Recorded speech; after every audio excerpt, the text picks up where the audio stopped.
Vamos para o estudo dessa noite? O plano perfeito.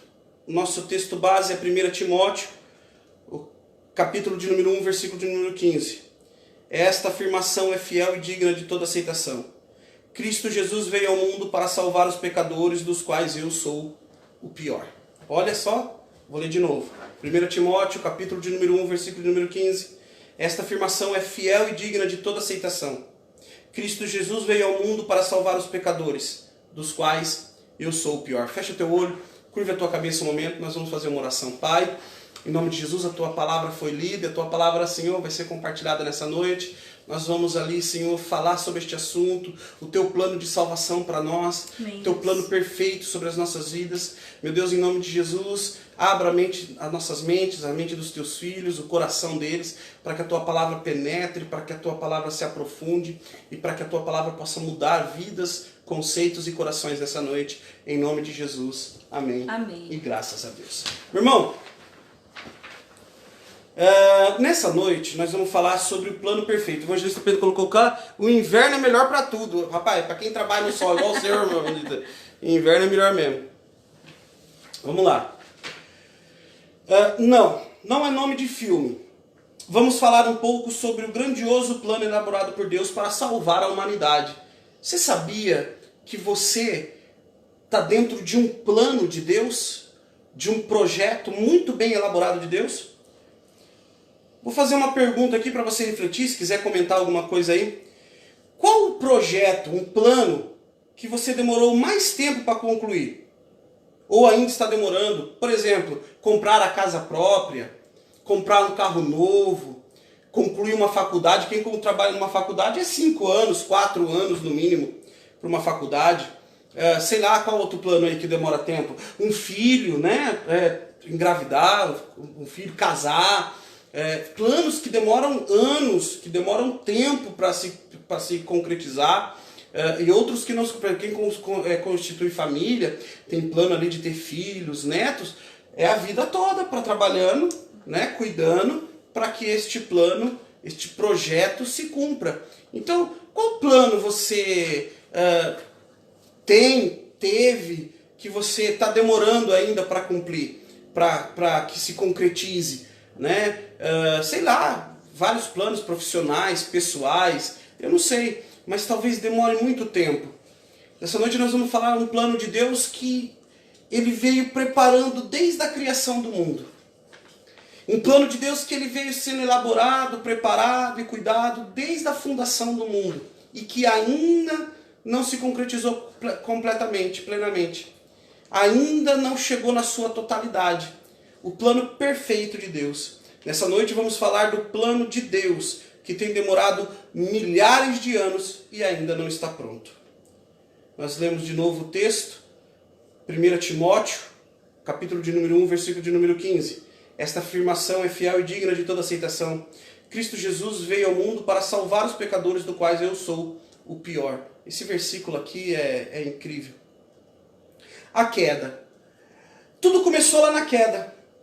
Tudo começou lá no livro do Gênesis, com o fracasso de Adão e Eva. Perdemos o direito de estarmos no paraíso. A mulher passou a sentir dor no parto. O homem teve que trabalhar, plantar para colher. Mas o pior de tudo, o que mais machucou o coração de Deus, foi perder a comunhão com o homem, a criação que ele mais amava ou ama. Meu irmão, vamos lá. Eu já vi gente questionando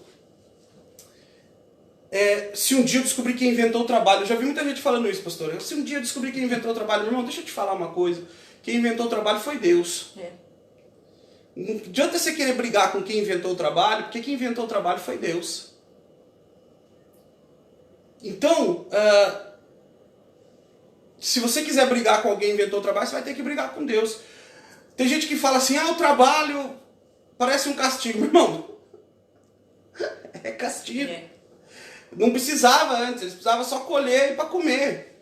Mas hoje não, hoje eles, por causa do pecado, o homem teve que trabalhar. Do suor do seu rosto, ele vai ter que tirar o seu sustento. Sentir dor no parto. Eu não sei como que era não, mas a mulher não sentia dor. Eu acho que não mesmo. Era facinho. Mas o pecado fez com que a mulher começasse a sentir dor no parto. A dor da multiplicação. Mas o que mais machucou, não só o homem ou a mulher, mas o coração de Deus, foi o rompimento do relacionamento entre Deus e o homem. Entre Deus e a mulher. Quando eu falo homem, eu estou falando do ser humano. Meu irmão, o pecado, ele tem um poder destrutivo impressionante. O pecado, ele destrói mais do que uma bomba atômica. O pecado, ele destrói famílias, ele destrói ministérios, ele destrói sonhos, ele destrói planos. Quem não conhece quantas famílias foram destruídas por causa de adultério? Quantos sonhos foram rompidos por causa de pecado, de mentira, de tantos outros? Quantos ministérios eu e você conhece de pessoas ou instituições que foram destruídos por causa do pecado? O pecado, ele destrói, meu irmão. O pecado, ele arrebenta. Deus, ele tinha algo perfeito. A Bíblia vai dizer em Gênesis 3 que Deus havia plantado um jardim no Éden com as próprias mãos para que o homem ali habitasse. E o pecado fez com que o próprio Deus que plantou aquele jardim, expulsasse o homem e a mulher de lá. Olha que situação. Você sabe o que é isso, para que você entenda? Imagina você que tem um filho, uma filha em casa, você chegar ao ponto de ter que expulsar o teu filho de casa. Ter que expulsar o teu filho do teu cuidado, ter que falar para ele se arranjar, porque a convivência entre vocês se tornou impossível. Foi isso que aconteceu. Era o pai expulsando ali, o Criador expulsando a sua criatura, aquele que ama expulsando o seu amado. Ele estava expulsando Adão, estava expulsando Eva, aquilo que ele sonhou. Diz a Bíblia que Deus nos fez com as suas próprias mãos e soprou em nós o seu ruá, o seu fôlego de vida. Diz a Bíblia que Deus nos fez, não como Ele criou o mundo, mas nos fez se olhando no espelho. A sua imagem Ele nos criou.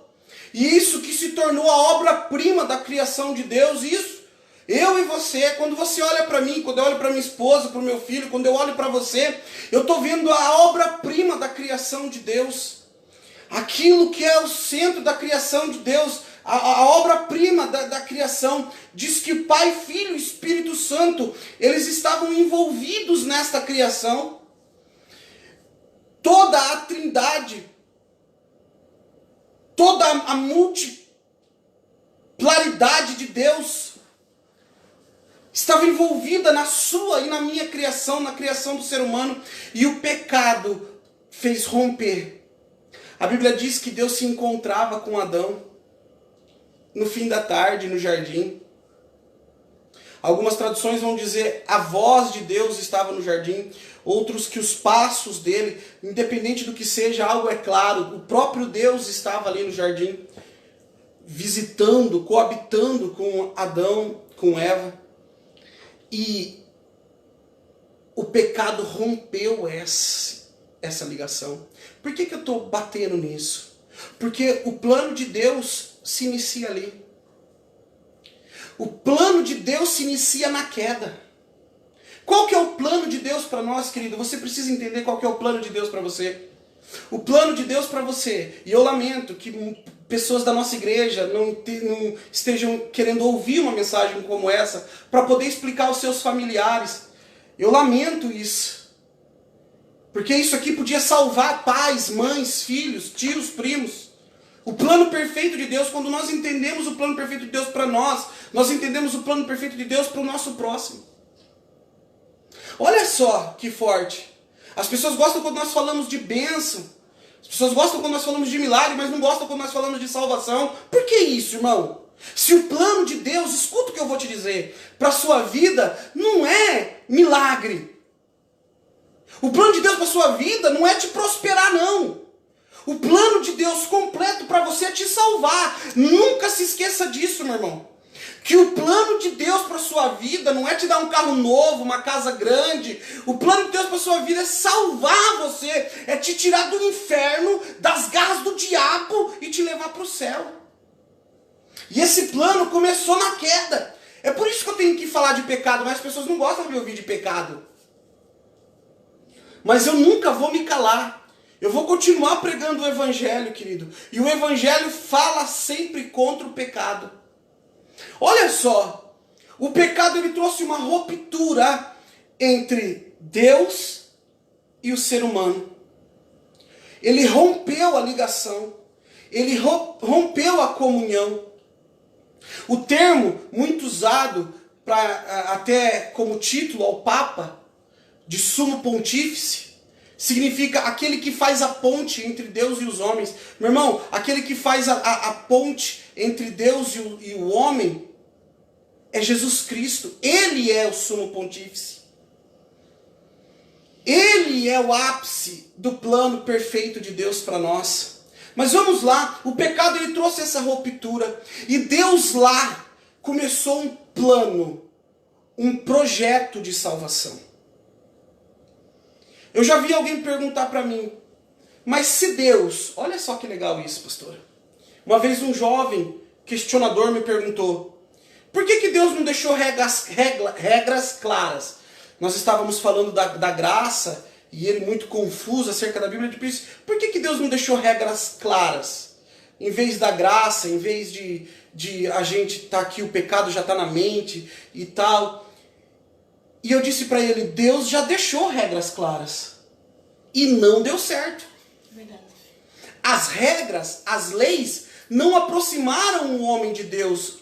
Muitas vezes, o afastaram. Então Deus, ele fez o quê? Ele subtraiu as regras, querido, ele cumpriu elas. Ele trouxe alguém que cumpria todas elas para mostrar primeiro que era possível. E aí ele transformou regras em graça. Isso aqui é show de bola. Para que quando ficasse... as regras não dependiam só de você. Isso aí que é interessante. As regras dependiam de outras pessoas. Na regra, o pecador dependia do sacerdote para expiar os seus pecados. O pecador dependia da oferta para expiar os seus pecados. Olha só, na lei, você não dependia só de você. Na lei não. Na lei você dependia de outros. Na graça é você e Deus. Isso aqui é incrível. Na lei, o pai tinha muita influência sobre a salvação do filho, a circuncisão. Na lei é Velho Testamento. A lei é Velho Testamento. Na lei, nas regras claras que um dia teve, sim, Deus determinou, o pai ele tinha que circuncidar o filho numa certa idade. Regras claras. Sabe o que aconteceu? Não deu certo. Por muitas vezes o povo se desviou, se afastou. E quando o povo, e olha, isso aqui é interessante, porque a Bíblia fala, o povo se desviou. Quando você lê no Velho Testamento, você vai ver que o povo rejeitou a Deus, o povo se desviou. Falava de várias pessoas que desistiam. Mas na graça, Deus individualizou isso. Então, você não vai ver mais o povo no Novo Testamento. Você vai ver a pessoa. Olha aqui, em 1 Timóteo, Paulo está dizendo, esta afirmação é fiel e digna de toda aceitação. Cristo Jesus veio para salvar o mundo, olha, veio para salvar todo mundo. E para salvar os pecadores, aí ele individualiza, dos quais eu sou o pior, ó. Jesus ele veio para salvar pecador por pecador, indivíduo por indivíduo. Jesus ele veio para restaurar aquilo que tinha lá no Éden. Uma comunhão, um relacionamento entre o homem e Deus, de forma direta. Já não é necessário um sacerdote. Já não é necessário um sacrifício. Já não é necessário. Por quê? Porque o sacrifício vitalício, o sacrifício eterno de Jesus na cruz, já foi feito. Você é ministro. Olha que a Bíblia fala que todos nós somos ministros. Você já não precisa de um sacerdote. Você já não precisa de um sacrifício. Você precisa de um coração humilde para reconhecer como Paulo está fazendo. Eu sou o pior dos pecadores. Isso aqui é intenso. Isso aqui é intenso. Jesus ele estava mudando um paradigma, porque Adão, quando foi acusado do pecado, disse, a mulher que tu me destes. E a mulher, quando foi acusada por Adão, disse, foi a serpente. Jesus ele estava dizendo, é necessário você reconhecer o seu pecado. Meu irmão, pega o plano de Deus. Deus ele está mudando a história em Jesus. Deus ele está restaurando a humanidade. O que é necessário para o filho voltar ao paraíso, para o filho voltar a casa? Reconhecer o seu pecado. Reconhecer que é pecador.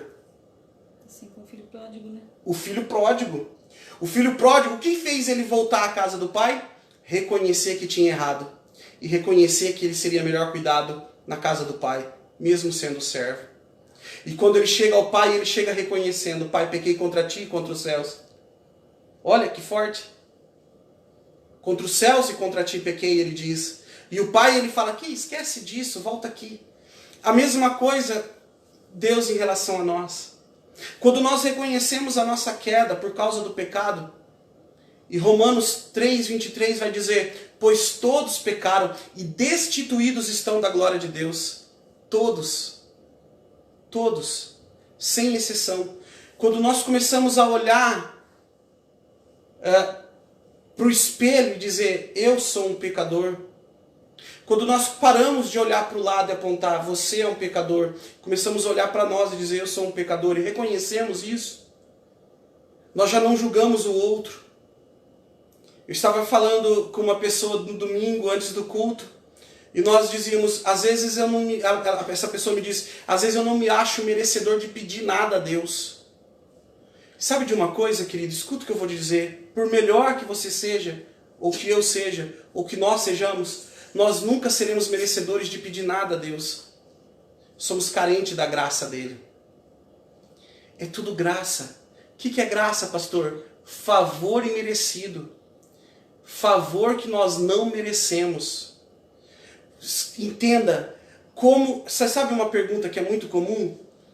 Quando a gente fala de salvação, alguém que tem vários vícios, vários problemas, várias doenças na alma, ela olha para si e fala, como Deus pode amar, como Deus pode salvar alguém como eu? Graça. Favor que você não merece. Amor que você não merece. Meu irmão, tá dando para entender? O plano perfeito de Deus começou lá na queda. Deus ele veio com as regras, veio com as leis. Deus ele tentou de várias formas. Por quê? Por quê? Porque ele ia deixar uma forma definitiva chamada graça. Uma forma que perduraria até a volta de Jesus. E quando alguém questionasse por que Deus não fez de outra forma, na Bíblia já tivesse a resposta de que ele já fez e não deu certo. Já está lá no histórico de que Deus tentou de outra forma e não funcionou. E então ele deixou, já não é mais um povo que precisa de salvação, são indivíduos. É por isso que muitas vezes, escuta o que eu vou te dizer, o pai será salvo e a esposa não. A mãe será salva, o filho não. Porque já não é mais o povo, é o indivíduo. Então, eu vim nessa noite para te confrontar, para te apresentar esse plano. E claro, nós vamos estudar mais coisas aqui ainda. Mas para te lembrar de que, como está a tua salvação? Como está a tua vida em Deus? Eu sei que quando eu digo sobre pais e filhos, o coração acelera. Querido, você pode orar pela salvação do teu filho. E você pode apresentar o plano perfeito para ele, de Deus. Mas você não pode salvar ele. Só Jesus Cristo pode. Deus, o Pai, ele não tem netos, só filhos. Tá dando para entender, meu irmão? Quem que salva? Quem decide? Sou eu? É a pastora? É Deus? É o teu coração diante de Deus? Mas vamos aqui na palavra. O pastor Claudecir falou, se não fosse a graça de Deus. Se não fosse a graça de Deus. Verdade, pastor. Quem seria salvo? Ninguém. Ninguém. Se não fosse a graça salvadora de Deus, nós não chegaríamos no céu. Nunca. Ninguém é bom o suficiente, né, para isso, né? Ninguém só é. presente de Deus mesmo. Eu continuo aqui na lição dizendo, Deus então começa um trabalho árduo, dividido por fases, conhecidas na teologia como dispensações. Ó, você vai conhecer um pouco de teologia hoje. Legal. Que são, na verdade, eras ou períodos bíblicos onde Deus tratava com o homem de maneiras diferentes, conduzindo e preparando a humanidade para o grande finale, a vinda de Jesus. Olha só que legal. Deus ele foi fazendo, lembra que eu falei? Ele foi fazendo de formas diferentes para chegar na graça e ele sabia que essa é a melhor forma. É a forma que mais salva. Escuta o que eu estou te dizendo. Sem perigo nenhum de errar. A forma que mais salva é a graça de Deus. O período da graça, que é esse que nós estamos vivendo. Mas eu vou ler aqui. São 7 dispensações. Se você tiver um papel, uma caneta, anota aí, é legal saber disso. A primeira dispensação da inocência, que começa lá com Adão e Eva no paraíso, termina com a queda deles. Ó, a inocência começa lá, Adão e Eva, e termina com a queda deles. Consciência. O primeiro é a inocência. A segunda dispensação é consciência. Adão e Eva comeu do fruto do conhecimento do bem e do mal. Agora eles têm noção do que é pecado. Eles têm noção do que é nudez. E agora eles começam ali. Eles foram expulsos do paraíso e agora eles têm ali que caminhar de forma que condiz com aquilo, com a sua consciência. Governo humano. Foi na época de Noé. Deus acabou tudo ali e começou com Noé. Uma nova família, com uma nova ordem, o governo humano, onde o patriarcado, onde os pais ou os antigos, os anciões, tinham voz sobre a família, sobre a sua descendência. Então, olha só, é o governo humano. A quarta dispensação, promessa. A promessa vem ali, ela começa no tempo de Abraão, quando a promessa se estende, ó, é sobre a sua descendência. E começa, nós vamos ouvir muito nesse período, o Deus de Abraão, o Deus de Isaac, o Deus de Jacó, o Deus que tem promessa sobre uma geração, sobre um povo. Ó, eles caminham segundo esta promessa de uma terra prometida, de um Deus que cuida, ok?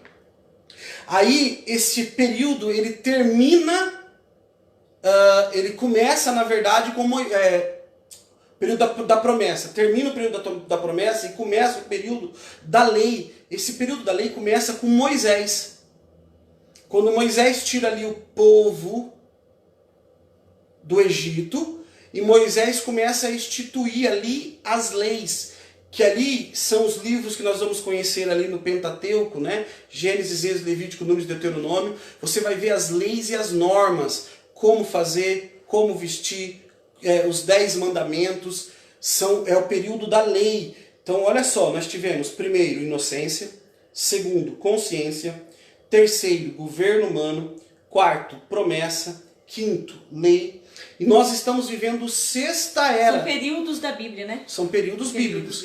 Nós estamos vivendo o sexto período, a sexta era bíblica, que é a era da graça, que começa com Jesus Cristo na cruz, até o tempo de hoje onde a gente vive, até o presente tempo.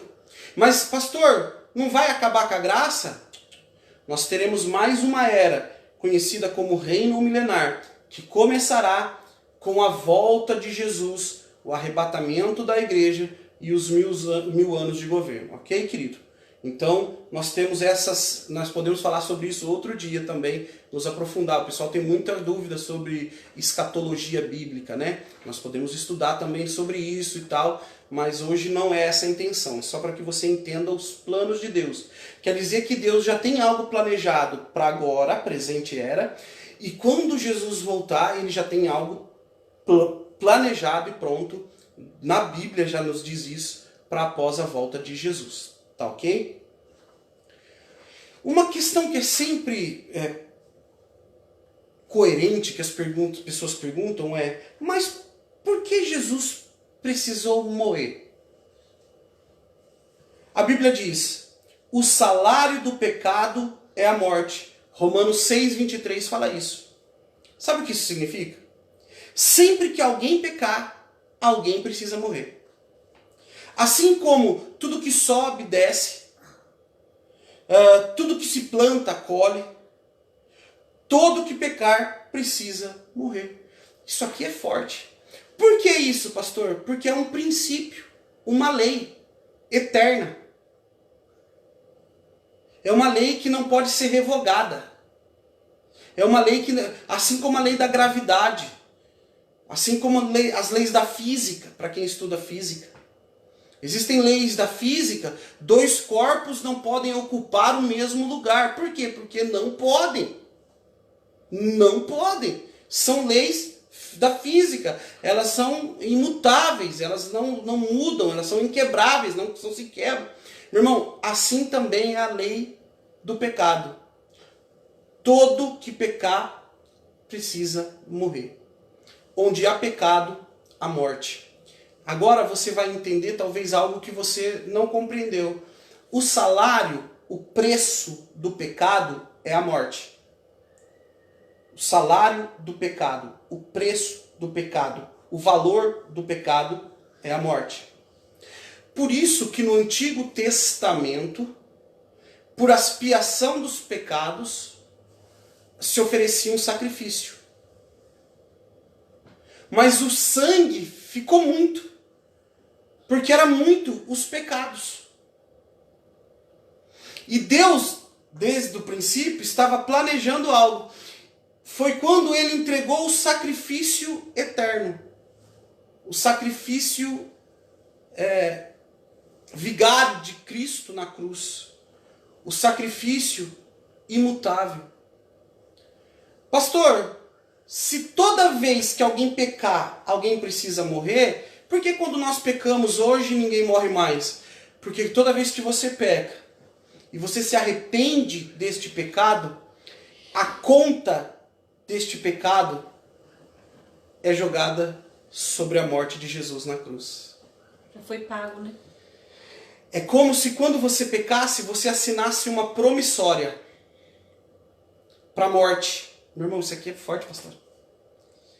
Toda vez que você peca, você assina uma promissória para a morte. É por isso que nós pedimos perdão pelo nosso pecado. É por isso que nós temos que nos arrepender do nosso pecado. É por isso que nós confessamos a Deus o nosso pecado. Nós confessamos a Deus, a Bíblia fala que nós confessamos a Deus para ter perdão. Olha só que forte isso. E quando nós confessamos, nós clamamos pela misericórdia, pelo favor que não merecido, lembra que é graça? Pelo favor imerecido de Deus, essa promissória é paga por Cristo na cruz. Olha que forte isso, meu irmão. Por isso que todos os dias, escuta o que eu vou te dizer, nós temos que pedir perdão pelos pecados daquele dia, para que não haja uma promissória no mundo espiritual com o teu nome por causa do teu pecado. É por isso que nós temos que nos arrepender diariamente. Timóteo, capítulo 1, versículo 15, 1 Timóteo 1,15, Paulo, sabe quem está falando isso? É o Paulo, velho. O apóstolo Paulo. O cara que orava e as pessoas eram ressuscitadas. As pessoas eram curadas. O cara que disse, para mim o viver é Cristo, morrer é lucro. Paulo, sabe o que Paulo chegou a dizer? Paulo disse assim, sejam meus imitadores como eu sou de Cristo. Esse mesmo Paulo, ele está dizendo assim, ele fala, Cristo veio ao mundo para salvar os pecadores, do qual eu sou o pior. Paulo, ele reconhecia que ele era pecador todos os dias. Vai ter uma passagem que Paulo ele diz assim que por 3 vezes ele orou pedindo para que Deus tirasse o espinho na carne. E a resposta de Deus sempre foi a mesma. A minha graça, o meu favor que você não merece te basta. Olha a resposta de Deus para Paulo. Meu irmão, isso aqui é muito sério. Tem gente brincando com a própria vida. Tem gente que conhece o Evangelho e tem abrido mão da sua salvação por um prato de lentilha. por prazeres momentâneos deste tempo, desta era, por prazeres mundanos. Você sabe o que é isso? Escuta o que eu vou te dizer. Eu não sei nem porque eu estou entrando num assunto que eu nem queria muito falar, mas você que está brincando com o pecado, é a mesma coisa de você brincar de roleta russa com uma arma, viu, querido? Você está brincando com a morte. E não estou falando da morte física tão somente, eu estou falando da morte eterna. O salário, o preço, o valor do pecado é a morte. E somente alguém como Jesus, perfeito. E se você olhar no Antigo Testamento, é legal isso, quando eu disse que era oferecido um sacrifício, o sacrifício normalmente oferecido era um cordeiro puro. Por quê? Porque ele simbolizava este Cristo. A Bíblia, ela de Gênesis, ela vem falando de Jesus até Apocalipse. A Bíblia não fala só de Jesus a partir do Novo Testamento. Toda ela cita Jesus. Em cada livro, Jesus é apresentado de uma maneira. Em cada momento na Bíblia, Jesus é apresentado de uma maneira. Querido, Jesus ele veio no ápice do plano divino, há 2020 anos atrás, aproximadamente. E isso aqui também é muito sério. Jesus ele não foi assassinado. Jesus ele não foi capturado. Jesus ele se entregou. Ninguém tinha o poder de prender Jesus se ele não quisesse ser preso. Isso aqui é impressionante. Você vai ver que na cruz há um momento em que Jesus ele reúne forças. E Jesus na cruz ele diz: Pai, nas tuas mãos eu entrego o meu espírito. Por quê? Porque a morte não podia tocar em Jesus. Forte. Se Jesus não entrega o espírito nele, escuta o que eu vou te dizer, vai te chocar. Se Jesus não entrega o espírito dele a Deus, ele estaria pendurado na cruz até hoje. Porque a morte não podia tocar em Jesus. Por quê? Porque ele não tinha pecado, ele era puro. E a morte só pode receber o salário de quem peca. Porque o salário do pecado é a morte. A morte não podia tocar nele porque ele era Deus. E Jesus entrega a vida dele nas mãos do Senhor. Jesus se entregou na cruz. Tem gente que chora. Ah, tadinho, foi escolha dele. No Getsemane, Lucas vai apresentar. A Bíblia fala que ele soa sangue. E ele está orando a Deus pedindo: Pai, se possível, afasta de mim esse cálice. Mas em tudo seja feita a tua vontade. Jesus escolheu obedecer a Deus até a morte de cruz. Para pagar o pecado. Escuta o que eu vou te dizer, meu irmão. Eu lamento que tem poucas pessoas nessa live. Compartilhe essa live no final. E até você, né, que é interessante essa palavra, porque o que mais nos pergunta, a gente que fala de ganhar vidas, né, o que mais você vai ter que falar para as pessoas é sobre isso. O que mais você vai ter que entender para poder passar Cristo para as pessoas é isso, né? Acaba ajudando as pessoas para a gente ganhar elas, né? Escuta o que eu vou te dizer. Jesus, ele já via você quando se entregava na cruz. Jesus já pensava em te salvar. Lembra que eu falei? Jesus na cruz, ele mudou o padrão. Jesus na cruz já não era mais salvar um povo, mas salvar um indivíduo. Ele pensava em você. Deixa eu te perguntar. Sabe por que muitas vezes as pessoas não abrem mão da sua salvação? Porque não querem abrir mão de coisas. Não querem abrir mão de prazeres, não querem abrir mão de coisas. Jesus abriu mão da própria vida por você. Será que você não está disposto a abrir mão de algo, de um prazer momentâneo por causa de Cristo? Será que você não está disposto? E você sabe o que Jesus conquistou na cruz? A Bíblia vai falar da Nova Jerusalém, ruas de ouro, lá onde a glória de Deus ilumina o dia. Meu irmão, Jesus ele preparou algo melhor para você. Se tem gente, eu fico imaginando como é vazia a vida de quem não crê em Deus. Porque tá aí num tempo de coronavírus e se pegar e morrer, acabou. Meu Deus, né? E quantos estão sendo ceifados, né? Se pegar e morrer, acabou. Mas, quando eu olho para a Bíblia, e para quem acredita no plano perfeito de salvação de Deus, eu vejo que a melhor fase começa depois da nossa morte aqui. O nosso melhor tempo com Deus começa depois que nós morrermos aqui em Deus. Se você morrer aqui em Deus, salvo, a melhor parte da sua vida começa lá, meu irmão. O tempo de adorar a Deus, de ver a Deus. Meu irmão, já pensou poder olhar para Deus? Olhar para a glória de Deus? Encontrar Jesus na glória? Ele de braços abertos, dizendo para você, vinde benditos do meu Pai. Mas sabe por quê? Hoje os crentes são quem tem mais medo de falar disso. Por quê? Porque não tem certeza mais da salvação. Porque não buscam mais o Deus da salvação. Buscam um Deus de milagres. Meu Deus. O nome Jesus, para você que não sabe, significa aquele que salva. Aquele que é o Salvador. O plano perfeito de Deus para a sua vida é salvação. É verdade. Não é riqueza aqui. O plano perfeito de Deus para a tua vida é salvar a tua alma para sempre, para a eternidade, e não te dar um tempo de prazer aqui nessa terra. Tem gente preocupado, está muito preocupado com aqui agora, e não que a gente não tenha que correr atrás das coisas, mas olha o que a Bíblia diz. Mateus 6,33. Buscai, pois, em primeiro lugar o reino de Deus e a sua justiça, e todas as demais coisas vos serão acrescentadas. Estamos esquecendo, meu irmão, escuta.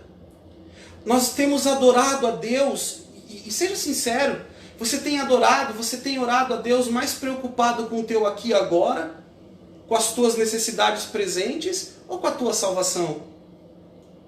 Porque quando nós oramos a Deus preocupado com a nossa salvação, nós adoramos, nós entramos na presença dele adorando. Nós entramos na presença dele nos prostrando, nos quebrantando, pedindo perdão, reconhecendo as nossas falhas. Mas o que te leva mais a entrar na presença de Deus? Se preocupar com a tua salvação ou com as tuas coisas? Meu Deus. Quando nós pecamos, não oramos. Mas quando passamos necessidade, oramos dia e noite. Porque estamos preocupados com as nossas necessidades presentes e não com a nossa salvação futura. Tem uma parábola, eu até esqueci de anotar, e às vezes eu esqueço onde está a passagem, muitas delas, né? Mas que fala acerca da parábola do homem que ele recolheu, encheu seus celeiros, e ele disse, ei, minha alma, agora você pode aproveitar. Aí o Senhor aparece, tolo, nessa noite te pedirão a tua alma. Você está preocupado? E claro, meu irmão, escuta, eu não estou falando para você não se programar, não se planejar, não sonhar, não é isso. Mas a tua maior preocupação tem que ser com a sua salvação, porque você não sabe quando vai ser chamado o número da sua senha. Meu Deus, né? Você não sabe. Pastor, você está falando de morte, está me deixando com medo. Justamente, se você tem medo de morrer, você não entendeu a salvação de Deus, você ainda não recebeu a Cristo. E se você recebeu a Cristo, querido, saiba que Ele vai cuidar da tua morte, Ele vai cuidar da tua vida eterna. A tua melhor fase com Deus começa lá. Para de ter medo de morrer. Você sabia que se a gente fosse entender o Evangelho de fato, eu vou falar aqui, eu sei que daqui a pouco vai aparecer comentário aqui me xingando, mas se a gente fosse entender isso, alguém que morre em Cristo, morre servindo a Deus, morre crendo, a morte dele tinha que ser celebrada. Porque a morte dele aqui significa que ele está lá no braço do Pai no céu. Quando ele fecha o olho aqui e dá o seu último suspiro, acaba o sofrimento, ele abre os olhos na presença de Deus, com Jesus recebendo ele de braços abertos. Meu irmão, o plano perfeito de Deus fala de salvação, querido. fala de céu. Por isso, caminha a tua vida de uma maneira em que você alcança a salvação. Jesus, aqui eu coloco, não foi assassinado, ele foi entregue como sacrifício eterno para a nossa redenção dos nossos pecados. Cada um de vocês não está aqui por acaso. Nós somos resultado do plano perfeito de Deus para a humanidade, que só era concluído quando juntos entrarmos no céu. O plano perfeito de Deus só vai ser concluído quando todos nós juntos entrarmos no céu, querido. Escuta o que eu vou te dizer. Tem gente que está vivendo a vida e não entendeu o propósito. Sabe por que você está vivo? O teu principal propósito nessa terra é gerar salvação. Ide por todo o mundo e pregai o evangelho. É a palavra de Deus. É o propósito de Deus para todo homem e toda mulher. O resto, tudo é secundário. Tudo. Ministério, igreja, família, trabalho, tudo é secundário. É porque é passageiro, né? Porque é passageiro. O plano de Deus eterno é salvação, porque ele é eterno, como disse a pastora. O resto aqui é passageiro, é perecível. O plano principal de Deus é salvação. Você sabe por que você está vivo até agora? Para você gerar salvação em quem está perto de você. Para você gerar salvação sobre a tua esposa, sobre o teu marido, sobre os teus filhos, sobre os teus vizinhos, teus parentes. Mas você não tem gerado salvação nem na sua vida. Não tem reconhecido nem os teus pecados. Nós estamos vivendo um tempo em que a igreja se tornou um lugar onde as pessoas têm vergonha de reconhecer os seus pecados. Reconhecer que é falha, porque acha que vai ser julgada. Eu glorifico a Deus, porque na nossa igreja nós temos vivido um tempo de plenitude do evangelho, onde as pessoas têm nos procurado, né, pastora? E têm assumido, olha, eu tenho dificuldade nisso, eu tenho dificuldade naquilo, me ajuda nisso, porque a igreja é para isso. É verdade, é um hospital, né? A igreja é um hospital, é um ajuntamento de pecadores buscando a salvação. É um ajuntamento, escuta o que eu vou te dizer, a igreja é um ajuntamento de pecadores buscando a salvação. Romanos 3:23, pois todos pecaram, estão destituídos da glória de Deus. E o 24 o versículo 24 de Romanos 3 vai dizer, mas são justificados gratuitamente mediante a fé que há em Cristo Jesus. Só Jesus nos justifica do nosso pecado.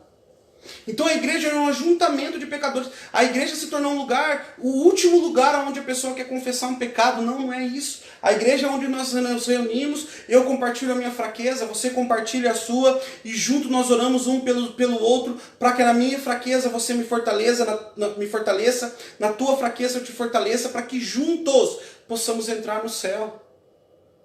Mas a Bíblia vai dizer que a porta é estreita. Escuta isso aqui, meu irmão. Quem já entrou em banco ou quem já passou em catraca de ônibus vai entender bem o que eu vou dizer. Você já viu que a porta é estreita? Muita gente entende que é para poucas pessoas entrar, pastora. Mas não é isso, meu irmão. Nunca é isso. A Bíblia vai dizer que o Senhor Deus ele quer ter uma família com muitos filhos. Muitos. A Bíblia vai dizer em João 3,16, porque Deus amou o mundo de uma tal maneira. Quer dizer, Deus quer salvar o maior número de pessoas. Mas por que a Bíblia fala que a porta é estreita? É porque entra indivíduo com indivíduo. Não cabe as bagagens, né? Não cabe as bagagens, não cabe os parentes, não cabe as pessoas. É um de cada vez. Vai entrar só você. Desculpa o termo que eu vou dizer, mas peladinho, do jeito que você veio ao mundo. Não vai entrar suas roupas, não vai entrar seus carros, não vai entrar seus ouros, seus relógios, suas joias, seus diamantes. Eita, tô vendo Deus aí, ó. Você vai ter que deixar esses diamantes aí, meu irmão. Eita, pega essa palavra. Amém. Meu irmão, só vai entrar você. Você já parou para pensar que muitas pessoas entram num ônibus? Muitas pessoas entram num banco? Mas uma de cada vez. O céu é a mesma coisa. A porta é estreita. Porque há requisitos que nós devemos cumprir. E o principal deles é ter Jesus Cristo no nosso coração. Só que as pessoas têm entendido Jesus e o plano de Jesus, o plano de salvação de forma errada. Como se Jesus fosse um objeto. Jesus ele não é um objeto. Jesus ele vai dizer em João 14,6. Eu sou o caminho, a verdade e a vida. Eu sou o caminho. Jesus está explicando o que ele é para nós neste versículo. Ele está dizendo, eu sou um caminho. Quando você recebe a Jesus, não significa que você ganhou sua salvação para sempre. Isso aqui é importante. Tem gente que já perguntou, pastor, eu perco a salvação? Mas as pessoas perguntam isso, pastora, querendo... Isso aqui é importante, presta atenção. Eu perco a salvação? As pessoas perguntam isso como se Deus tirasse a salvação. Querido, você não perde a salvação, Deus não rouba a tua salvação. Porque a salvação é um caminho, mas você pode desistir dela. Pesado. Se você começar uma caminhada, uma viagem para sair aqui de Rio Claro, onde nós estamos, e chegar em São Paulo, o seu objetivo é chegar em São Paulo. São Paulo simboliza o céu. Rio Claro simboliza o começo da nossa conversão. Se você sair de Rio Claro e parar em Campinas, você não chegou no teu destino. Verdade. Se você parar em Jundiaí, você não chegou no seu destino. Se você parar ali nas outras cidades que antecedem ali São Paulo, eu esqueci o nome agora, você não chegou no seu destino. Você só vai chegar no seu destino se você chegar lá em São Paulo. Se você continuar caminhando com Cristo. Se você continuar caminhando com Cristo. Então, vou responder a pergunta aqui para muita gente. Pastor, salvação se perde? Não, querido. Não. Mas se desiste dela. Meu Deus, né? Tem muita gente desistindo da sua salvação. Como, pastor? Parando de caminhar com Deus. Tinha uma canção que dizia: anda com Deus, segura na mão de Deus. Ó, anda com Deus, segura na mão dele, vai caminhando, vai seguindo, passo a passo. Não queira pular passo. Tem coisas que Deus vai cobrar de você quando você se converter agora no começo. E aí ele vai pedir coisas mais difíceis para você lá na frente. Então, a cobrança, e as pessoas, isso aqui é legal de dizer. A pessoa que está se convertendo agora, tem medo da cobrança ser a mesma do que está sobre a minha vida, que sou pastor, sobre a tua vida, que é pastora. Mas a cobrança sobre nós é muito maior. Por quê? Porque nós já estamos numa jornada há muito mais tempo. Verdade. Nós já temos mais experiência. Nós já temos mais vivência. Então Deus cobra coisas de nós que não cobra de você ainda. Pode um dia cobrar. Mas a passo você vai evoluindo neste caminho chamado Jesus Cristo. E vai crescendo. Muita gente desistiu da fé porque o pastor ele queria pôr o mesmo peso sobre a ovelha. A cobrança do pastor é uma, a cobrança da ovelha é outra. Deus, ele é pai, ele ama todos. Ele ama todos. Mas ele trata cada filho de uma maneira. Do tamanho que cada filho está. Por isso que é um processo de salvação. É um processo que só vai terminar quando nós chegar no céu. Não olha para um pastor achando que um pastor é um ser humano perfeito, que uma pastora é uma ser humana perfeita. Nós estamos em aperfeiçoamento, igual você. Estamos melhorando cada dia. Tropeçamos, como Paulo disse. Eu tenho um espinho na carne. Eu sou o pior dos pecadores. Paulo disse isso. E agora tem homens que querem se mostrar santos no sentido de irrepreensíveis, querido, de imaculados, não irrepreensíveis, mas imaculados. Meu irmão, nós temos que melhorar a cada dia, evoluir a cada dia, avançar a cada dia, passo por passo, passo por passo. E então chegaremos num lugar chamado salvação, chamado céu, que é o fim do plano de Deus para a sua vida. Desculpa, fim é uma palavra ruim. É o resultado, né? É a conclusão de uma grande obra. Deus ele começou a construir uma grande obra desde a queda do homem. E a conclusão desta grande obra é a sua salvação.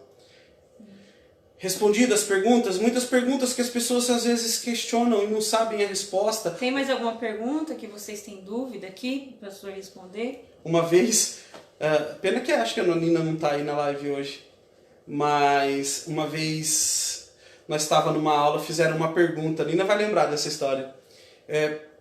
Salvação se perde, uma pessoa pediu para responder no meu lugar. Meu Deus do céu! E a pessoa respondeu de uma maneira, não, a salvação não se perde e tal, mas aí a pessoa continuou perguntando, mas né, se afastar de Deus, eu sei que no consumar das coisas, a pessoa fez uma pergunta, quer dizer que pode ter alguém salvo no inferno? E a pessoa querendo responder no meu lugar disse, pode, pelo amor de Deus.